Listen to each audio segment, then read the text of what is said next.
வணக்கம் நண்பா. இன்னைக்கு நம்ம இந்த வீடியோல என்ன பார்க்க போறோம்னா, ஐபோனுக்கு சாம்சங்கோட சி டைப் பின்ன போட்டோம்னா ஐபோன் வெடிச்சிருது அப்படின்னு வேற ஒரு புரளியை கிளப்பிக்கிட்டு இருக்கிறாங்க. ரெண்டாவது இன்ஸ்டாகிராம்ல ஒரு போட்டோ ஒன்று அதிகமா சுத்திக்கிட்டே இருக்கு. ரீல்ஸ் பார்த்தாலும் சரி, போஸ்ட் பார்த்தாலும் சரி, அந்த போட்டோ தான். அதாவது 2 சி பின், டைப் சி பின் போட்டு அதுல உள்ள பின் வந்து அதிகமாகவும் இதுல பின்னு கம்மியாகவும் இருக்கிற மாதிரி போட்டிருக்காங்க. அதனால ஐபோனுக்கு வர்ற சி பின் வேற, சாம்சங்க்கு வர்ற சி பின் வேற அப்படின்ட்டு வேற சொல்றாங்க.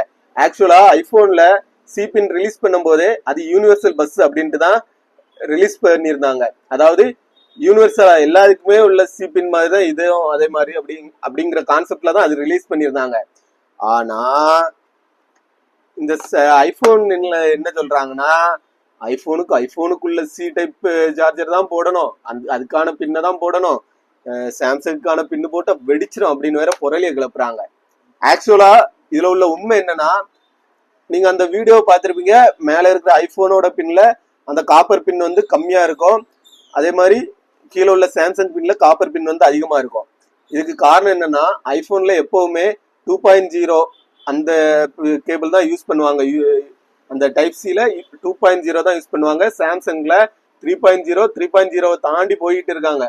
ஏன்னா இந்த ஃபாஸ்ட் சார்ஜிங் அந்த மாதிரி இதுக்காக. ஆனா இந்த ஐபோன்காரன் இன்னுமா அந்த 2.0 கொண்டு வந்துக்கிட்டு அதுல கொஞ்சம் காசை கம்மி பண்ணிட்டு அந்த கேபிளையும் 1500 ரூபாய்க்கு வித்துக்கிட்டு இந்த மாதிரி பொருளையும் கிளப்பிக்கிட்டு இருக்கிறாங்க. இது தெரியாம சாம்சங் கேபிள் போட்டா வெடிச்சிரும், மற்ற கேபிள் போட்டா வெடிச்சிரும், ஐபோன் ஒரிஜினல் கேபிள் தான் போடணும், ஒரிஜினல் சார்ஜர் தான் போடணும் அப்படின்னு செலவு பண்ணிக்கிட்டு இருக்கிற உங்க ஃப்ரெண்ட்ஸுக்கு இந்த ரீல்ஸை இல்ல நம்ம வீடியோவை ஷேர் பண்ணி விடுங்க. மக்களே, நானும் ஐபோன் 7+ இருந்து இப்போ 14+ வரைக்கும் யூஸ் பண்ணிக்கிட்டு இருக்கேன்.